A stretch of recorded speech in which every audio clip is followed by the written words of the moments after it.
The American Civil War. The American Civil War happened from 1861 to 1865.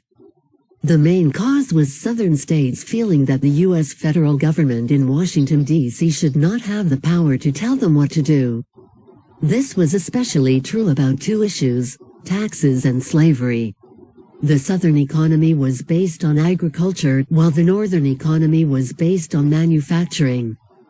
Southern crops like cotton were sold to factories, and then Southerners had to pay taxes on the finished goods sold back to them like clothing.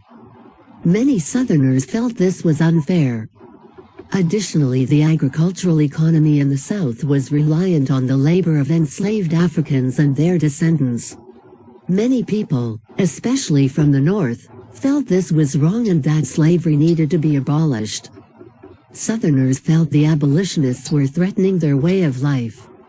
7 Southern slave states banded together, declared their secession, and formed the Confederate States of America.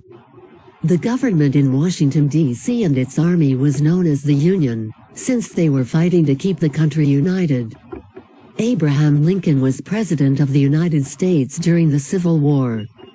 The President of the Confederate States was Jefferson Davis. The first battle was the Battle of Fort Sumter.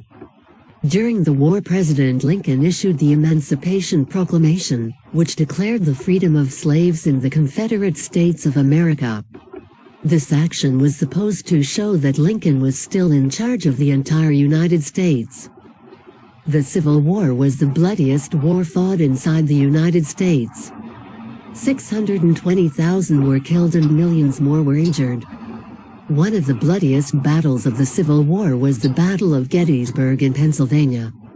51,000 people from both sides died, more than in any other battle. The Civil War ended in 1865 when General Robert E. Lee of the Confederate Army surrendered.